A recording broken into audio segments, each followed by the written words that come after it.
Sean bienvenidos a este podcast Entrenamiento Legal. Desde que estamos en las aulas de las facultades de Derecho, soñamos con ser abogados exitosos. Que esta profesión nos permita cumplir nuestras metas personales y patrimoniales. Todo eso es posible, pero para ello necesitamos entrenarnos duramente. Entrenarnos en conocimiento legal, que plasmaremos en escritos, documentos o expresaremos en audiencia, y en un mundo tan competitivo, también es necesario entrenarnos en habilidades y aptitudes personales que se requieren hoy en día de los juristas del siglo XXI. Para eso es este espacio. En este podcast compartiremos contenido legal que es aplicable en el ejercicio profesional y también compartiremos contenido de crecimiento personal que nos permitirá ejercer de manera más efectiva la abogacía y el notariado. Mi nombre es Josué Cum y juntamente con un gran equipo de trabajo hemos preparado este espacio para tu entrenamiento legal. Sin más, comenzamos.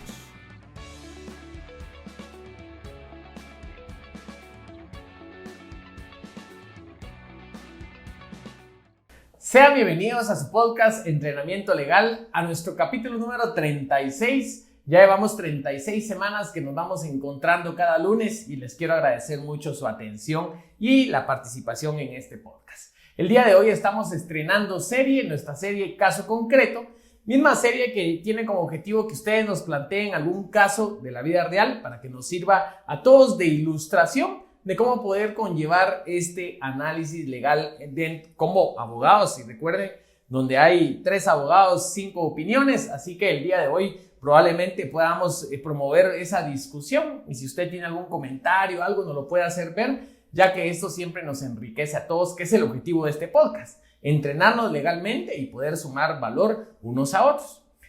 Antes de comenzar en sí en el planteamiento del caso, quisiera hacer una breve advertencia, y es que el objetivo de esta serie no es dar una salida legal, una solución legal o un consejo legal a quien plantea el caso. El objetivo es promover esa discusión y dar una referencia de cómo pudiera ser un análisis de un caso concreto. Así que es un objetivo de entrenamiento más de que de consulta legal, ya que todos sabemos, ¿verdad?, que para poder dar un consejo legal es necesario poder ya llevar a cabo el estudio correspondiente y a eso poder analizar los documentos y demás referencias como tal. Así que eso era importante. Y con esto quisiera comenzar también con algo sumamente relevante que es importante que como profesionales lo tengamos muy en claro. Y es que las consultas se cobran. Realmente muchas veces a nosotros como abogados y notarios a veces tememos el cobrar el tema de la consulta en el tema de que, ay no hombre, pero ¿y cómo? Y si eso es chiquita, es una pequeña consulta o a ver pues te hago el favor o todo ese tema. Y realmente le quiero comentar que obviamente si usted quiere hacer una obra de generosidad y dar asesoría jurídica al desvalido como hicimos en el protesto, pues creo que está bien. Pero también es importante que tenemos que conjuntamente lograr la dignificación profesional y esto es a través de la consulta profesional. Entonces le quiero comentar que esta parte es necesario e inclusive está en el arancel. Y recordemos que los aranceles ya son antiguos respecto a la referencia y quisiera establecerle que el arancel de notarios regula que las consultas relacionadas con actos o contratos los notarios cobrarán de 100 a 1000 quetzales según la importancia del negocio y cuantía y extensión y dificultad. Y a pesar que eso desde hace años ni cobramos a veces ni los 100 ni los 1000, ¿verdad? Realmente a veces lo damos como tal de una manera allí como gratuita si lo quiere ver. Y el arancel de abogados establece que los abogados cobrarán por consulta verbales 30 quetzales a 100 quetzales, cosa que pongo obviamente es por la antigüedad, y segundo, por consultas escritas de 200 a 5000 quetzales. Yo le quiero comentar que usted es bueno que sepa que un bufete acá de los grandes aquí dentro de la ciudad capital puede cobrar hasta más de 30,000 quetzales por una opinión escrita. Imagínese, 30,000 quetzales por una opinión escrita. ¿Qué es lo que lo quiere motivar? Lo que lo quiero motivar es que su conocimiento vale. Por eso usted tiene que entrenarse duramente, porque mientras más musculoso jurídicamente esté, más va a ser afinado su criterio, afinada su experiencia como tal, y en ese sentido va a poder cobrar mejor y más en el tema de honorarios, porque su consejo va a ser más atinado. Y ya le quiero dar una referencia de cómo pudiera hasta llegar a ser inclusive este tema, para que usted se anime y se motive a seguir en el entrenamiento legal. Así que como punto final, es dignificante y es necesario el poder cobrar las consultas allí. Hay abogados que dicen, mira, por conocerte el caso y estudiarlo, te cobro tanto. Así lo plantean a veces así entre ahí. Por conocerte el caso y estudiarlo, te cobro tanto. Así que ya le planteo ahí, o como el doctor, ¿verdad? Mira, por una consulta yo te cobro X cantidad de plata. Déjame los documentos y todo, yo te voy a, ya cuando está en la consulta, le plantean el caso, le llevan los documentos y usted le va a decir, vaya, mira, este asunto, usted puede emitir la asesoría en ese momento, si fuera muy sencillo, o si hubieran muchos documentos que analizar, usted le puede decir que por la consulta le puede cobrar tanto. Recordemos también, ¿verdad?, que todo se magnifica según nuestra experiencia y todo, así que solo le dejo algunos parámetros y algo importante que como abogados nos tenemos que apoyar y dignificar unos a otros. Bueno, y hoy sí, entrémosle al caso. Nos escribían por ahí. Lick, le comento un caso concreto que estoy viviendo. Espero la aborde en el siguiente capítulo. Mi padre adquirió un crédito en el año 2000 en un banco, que dicho crédito lo estaban dando para ayudar a consecuencias de la pandemia. Es el caso que mi señor padre murió debido a la pandemia, lamentamos mucho esta situación, pero al momento de revisar el contrato no se estableció garantía hipotecaria. Únicamente indica que es garantía fiduciaria, pero no indica quién es el fiador. Pero mi señor padre dejó una escritura en el banco, pero no está individualizada en el contrato. La pregunta sería, si pueden ejecutar el contrato o si nos pueden quitar el terreno amparado en la escritura que mi padre dejó, teniendo en cuenta que la escritura no está individualizada en el contrato como garantía hipotecaria. Y la otra pregunta sería, ¿qué podemos hacer en este caso, Lick? Agradezco su ayuda. En este caso, vuelvo y repito, yo voy a hacer el análisis de la narración como tal y es para ilustrar a todos. Veamos el primero. Una de las partes que pregunta, que es importante allí y que sí le comento me pasó en este caso. Cuando lo leí, intenté establecer por escrito mis conclusiones y todo. Eso me ayudó mucho. Así que le digo, realmente es importante que usted se tome el tiempo, inclusive hasta de plasmarlo por escrito, de esas análisis y reflexiones que pudiera hacer. Yo le comento, tuve la oportunidad de trabajar en la administración pública y ahí nos pedían hacer muchos dictámenes. Y de verdad que es otro rollo cuando uno se sienta y escribe su análisis y todo. Obviamente ponerlo por escrito conlleva una responsabilidad muy delicada, pero ya le cuento que tal vez para simple borrador es bueno que usted lo haga por escrito. Del caso que me plantean, una de las primeras reflexiones que hacía era que si se estableció o no garantía hipotecaria. Y acá le quiero establecer que tal y como lo narra nuestro compañero y él tiene una noción muy clara, que el papá dejó la escritura, pero en el contrato no versa nada sobre garantía hipotecaria. Con esto podemos concluir que si el contrato no versa nada sobre garantía hipotecaria, entonces no hay una hipoteca. Y el hecho que el papá del compañero haya dejado la escritura en el banco no establece, no constituye un gravamen hipotecario. Eso sí, el banco sabe que el señor tenía una casa porque tienen la escritura. Saben que es propietario de una casa, que su deudor tiene un patrimonio que tenían allí, pero no constituyeron garantía hipotecaria. Y esto se robustece con el artículo 841 del Código Civil, que establece que la constitución y aceptación de la hipoteca deben ser expresas. Así que todos sabemos, ¿verdad? Y lo concluimos porque es muy importante que concluyamos que para que hubiera existido esta garantía hipotecaria, se tiene que establecer clara y expresamente en el contrato y así aceptarse por la persona. Y usted ya sabe, ¿verdad? Si es un bien inmueble como tal, por ser una garantía hipotecaria, tiene que inscribirse en el registro de la propiedad. Así que debe ir en la escritura y debe inscribirse para hacer una garantía hipotecaria. Entonces, de nuestro análisis sobre si existe hipoteca o no, primero, no existe hipoteca porque no se constituyó clara y expresamente. Ahora, algo interesante es que el compañero indica que decía una palabra garantía fiduciaria, pero no indica quién es el fiador. Interesante, ¿verdad? Esa parte habrá que leer el documento para contextualizar bien a qué se decía alusión a eso, o pudo haber sido un error de faccionamiento del documento. Y como siguiente nos plantea unas preguntas y nos dice, ¿pueden ejecutar el contrato?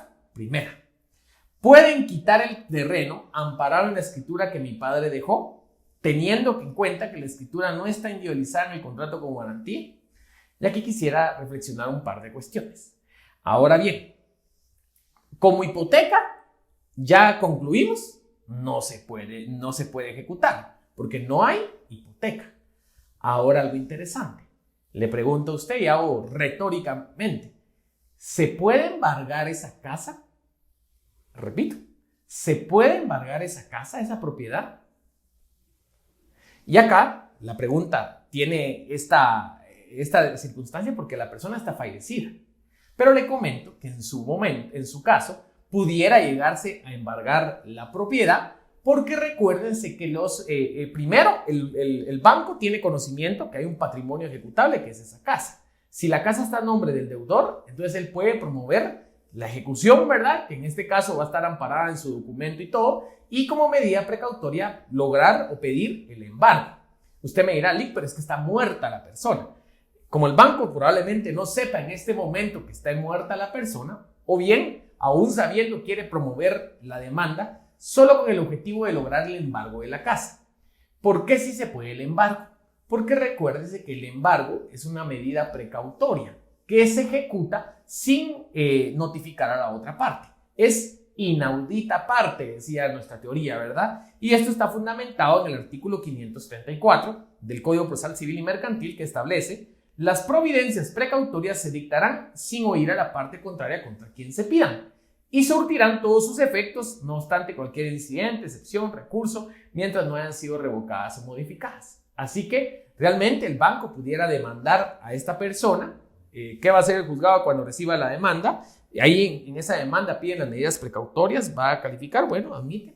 Y antes de mandar a notificar, va a emitir, si así lo resuelve el juez, va a ordenar el embargo de la casa y va a emitir el oficio para que se anote ese embargo. Y ese sería, con esto ya se tiene el embargo de la propiedad. Ahora bien, usted y yo sabemos que a la persona muerta no se le puede notificar porque está muerto. Pero voy con mi segunda conclusión. El embargo de la propiedad sí procede tan solo como medida precautoria con el objeto de, en este caso, obviamente, el banco busca, porque usted sabe que otro efecto del embargo es que no puedan enajenar la casa, a pesar que está muerto, tampoco se puede, pero, y con esto, obviamente, ya es una medida de presión para el deudor fallecido y su familia, para que honren la deuda y demás. Así que, sobre la ejecución del contrato, le diríamos, en este caso, 1, no procede la hipoteca porque no hay garantía hipotecaria. 2, pudieran promover la ejecución del contrato y con esto concluimos que el embargo sí pudiera. Pero ojo, no estoy diciendo que procede la demanda como tal. ¿En qué sentido? Porque es necesario que analicemos el trámite del proceso.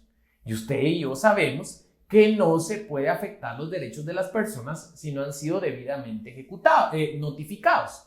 Y en este caso, el embargo, ya vimos que es inaudita parte, pero ahorita voy a hablar del proceso. ¿Qué pasa en este proceso? Que la persona está fallecida. ¿A quién van a notificar si está muerto? Y entonces es aquí donde entra una institución que le conocemos el administrador de la mortuaria. Y acá le quiero hacer una breve referencia a cosas que es importante que sepamos. Cuando una persona fallece, va a quedar velando por sus bienes y por su representación un albacea que nombró el testamento, si fuera el caso, o bien un administrador de la mortuaria. Todos sabemos que cuando no hay albacea, incumbe a los herederos el cumplir la voluntad del testador. Pero para poder responder en demanda y promover acciones es necesario nombrar un administrador de la mortuaria. Repito la idea. En este caso el deudor está fallecido. Está fallecido. No se le puede notificar. Así que se le va a poder notificar a través de su albacea que si existiere o si no es necesario nombrar un administrador de la mortuaria. Y esto lo fundamentamos en el artículo 503 del Código Procesal Civil y Mercantil, que muy poco lo leemos como tal. Y quisiera poder leer la norma citada.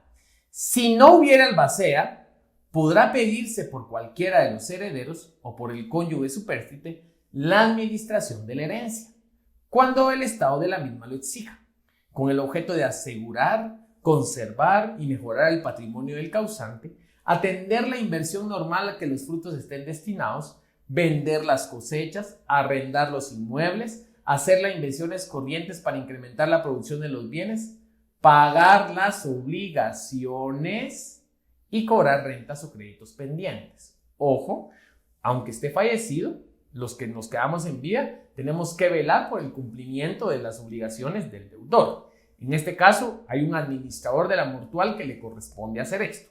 Vamos al 509. Representación de la herencia.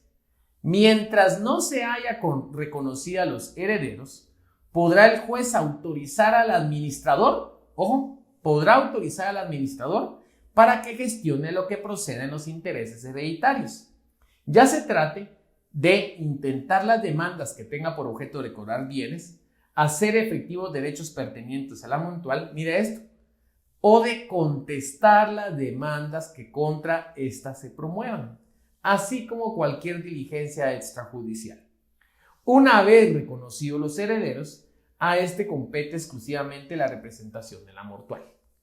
¿Qué quiero concluir con esto? Que para que proceda la ejecución es necesario previamente que se le nombre a un administrador de la mortual, para que sea el administrador de la mortual quien represente a la mortual. Le llamamos mortual al fallecido, ¿vio? Entonces, en conclusión, muchas veces hemos tan solo escuchado el término administrador y representación de la mortual.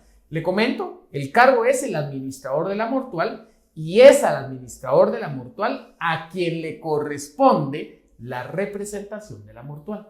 Así que en este caso, si quisiéramos promover una acción en contra de esta persona fallecida, debiera de promoverse a la persona que ya está nombrado y discernido el cargo como administrador de la mortual. O sea, se le va a demandar al deudor a través de su administrador de la mortual. Tácate, tácate, tácate, tácate. Entonces usted dirá, Lic, ¿eso quiere decir que el banco ahorita no lo puede demandar? Sí, no le van a notificar, no le van a afectar los derechos. Lo más que va a lograr hacer es la medida precautoria de embargo, pero no va a poder la ejecución del bien. Entonces, esto es algo importante para conocer, ¿verdad? Porque tal vez esto es algo muy relevante, nos da una cierta tranquilidad al saber que no es que me vayan a sacar de la casa en este preciso momento, porque no hay nombrado un administrador de la mortual. Si tiene dudas cómo se nombra el administrador de la mortual, se lo enuncio brevemente. Capítulos para hablar de esto, ¿verdad? Pero se lo enuncio brevemente.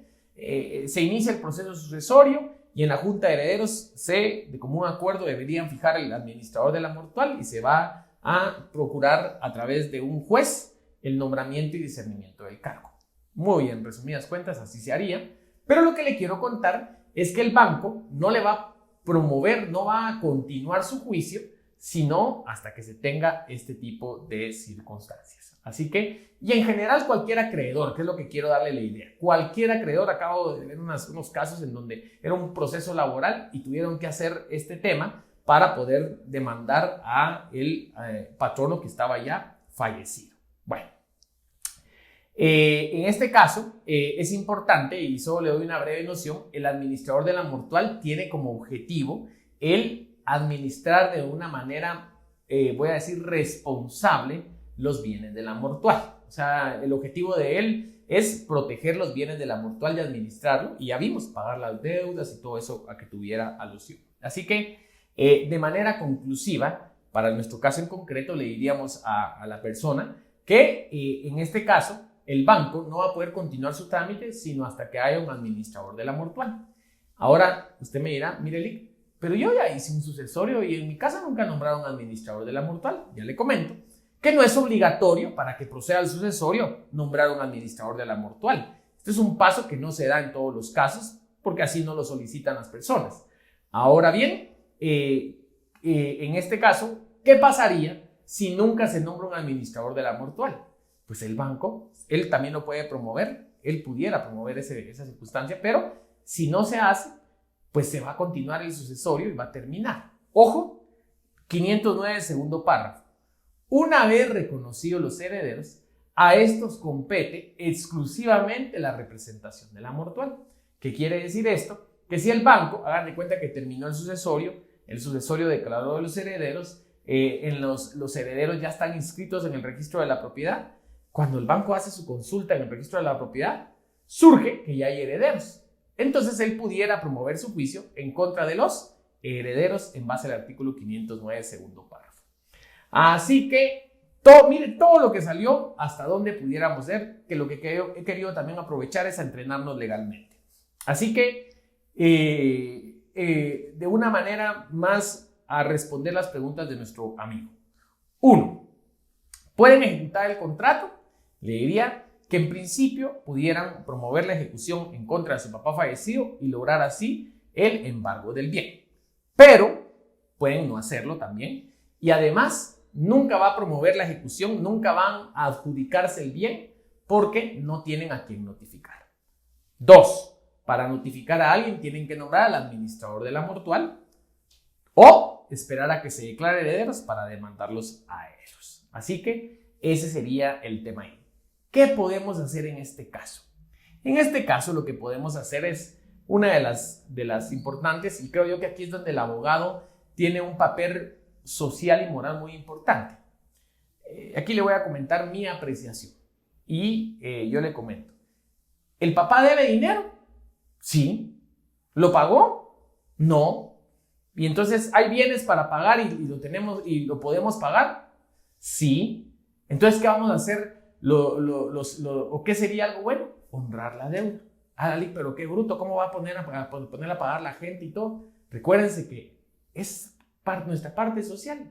La deuda existe y hay que honrarla porque punto. Sí, pero no sea bruto, Lick, ¿cómo va a regalar el piso? No, es que eso se hace porque así se debe de hacer. Las deudas se honran. Estoy seguro que el fallecido nunca se hubiera robado esa cantidad de dinero. Y recuerde que las deudas no se extinguen con la muerte conforme a la ley. Lo estamos viendo, ya vimos cómo se tratan las deudas. Así que yo le diría a las personas, pues mire, realmente lo primero que tienen que hacer es vaya al banco, averigua, vea cómo puedan restablecer esta situación para honrar la deuda y terminar con eso. Tal vez hay un seguro o demás cuestiones que pudiera hacer. Ahora, y me van a preguntarse, ¿y qué pasa si no vamos? Clásica, ¿y qué pasa si no vamos? ¿Qué pasa si no pagamos eso? Entonces yo les diría, los pudieran demandar y lograr el embargo del bien, esa es una. Y 2, pudieran en este caso, pues eso es lo que pudieran hacer. Y veo difícil, pero es probable que hasta nombren a un representante de la mortual o del banco para poder llevar a cabo este proceso. O si no, cuando ustedes hagan el proceso sucesorio y los declaren herederos, a ustedes le pueden promover la demanda. ¿Es remoto que pase esto? Si realmente lo veo, no es tan común que pase esto. Ahora bien, entonces, ¿qué hacer? Pues ya les digo, mi consejo es, vayan al banco, averigüen para ver cómo pueden honrar ese crédito de una manera y paralelamente hagan, en este caso, paralelamente promuevan el proceso sucesorio para que este bien a la brevedad vaya a nombre de los herederos. Y con eso, feliz el banco que tuvo su pago y se la hubiera hecho recansada si no hubieran honrado de esa manera, y felices ustedes en el sentido de tener este bien a su nombre. Y me dirá usted, mire, usted por qué, de plano, ¿verdad? Pero nosotros no tenemos pisto para pagar esa deuda. Entonces, donde usted llega a ese proceso de negociación. Y ahora bien, mucha gente lo que pudiera analizar es, bueno, yo voy a promover mi sucesorio. Cuando promueva mi sucesorio y me adjudiquen el bien, si me demandan hasta esas alturas, pues veo qué pasa. Para mientras, mejor mi nombre administrador. Obviamente nadie nombraría administrador en este caso, salvo el banco. Mejor continúo mi proceso, me declaro como heredero y si ahí me contactan, pues vemos qué onda. ¿Qué pudiera ser realmente otra opción? El continuar, voy a decir, tener el elefante rosado en la habitación y tener esa gran deuda ahí, hacernos un poco los locos, continuar el sucesorio, que se declaren a los herederos como herederos de este bien y sabiendo que ellos pudieran en algún momento solicitar el cobro del crédito contra ellos en base al artículo 509, segundo párrafo del Código Procesal Civil y Mercantil. Así que Lo que quería sobre todo promover es ahondar sobre el tema de las hipotecas. Y se dio cuenta, con el hecho de yo dar una escritura no quiere decir que la estoy hipotecando. Para tenerse por hipotecada tengo que firmar en un documento donde diría que yo constituyo como garantía hipotecaria mi finca como tal. Yo con dar escritura y no estoy constituyendo hipoteca. No es algo así como una prenda, ¿verdad? Que no le llamamos prenda, sino le llamamos garantía mobiliaria, en donde yo le entrego un bien y ahí sí hay garantía. En la hipoteca no. En hipoteca tiene que firmarse un contrato y establecerse clara y expresamente. Segundo, ya vimos que no obstante esto, sí me pueden afectar mis bienes inmuebles porque es el patrimonio con el cual se va a ejecutar. ¿Qué quiere decir? Que cualquier acreedor me puede demandar y embargar mis bienes, sus casas, sus carros, como medida precautoria, porque el embargo tiene como objetivo tener algo con que cobrarse. Así que, aunque yo no haya constituido hipoteca, me pueden quitar mis casas y mis carros, si fuera el caso. Segunda conclusión, no quitar, embargar mis casas y mis carros, y si en última instancia hasta quitarlos como tal. Tercero, si una persona fallece, puede nombrársele un administrador de la mortual para administrar sus bienes, entre tanto se declaran los herederos, y a este le corresponde también pagar las deudas y representar judicialmente a la mortual, que es el fallecido. Y por último, en este caso, importante, cuando ya se declara el auto declaratorio de herederos, cuando ya se termina el proceso, corresponde a los herederos la representación de la mortual. Así que les pido un gran favor, que me retroalimenten cómo les pareció la dinámica, si les pareció útil cómo se platicó, cómo se fue desarrollando el tema como tal. Y también les pido por favor que me puedan mandar, ya sea a través de mensajes directos o a través de comentarios o incluso a través de mi correo que es josuecum@gmail.com. Cualquier caso en concreto que quisieran discutir, ya tengo para estos 2 primeros episodios como tal, ya un comité ahí discernió cuál vamos a establecer, pero ya tenemos para un 3 y el 4, donde puede ser usted el protagonista de esta serie. Así que me da una alegría haber compartido una semana más. Recuerde, si conoce a alguien que le apasione el derecho, puede compartirle estos episodios y nos encontramos ya sea siempre en YouTube o en Spotify, que para nosotros va a ser un gran agrado el que tengamos el favor de su atención. Y lo más importante, nos miramos el otro lunes en nuestra siguiente sesión de entrenamiento legal. Hasta entonces.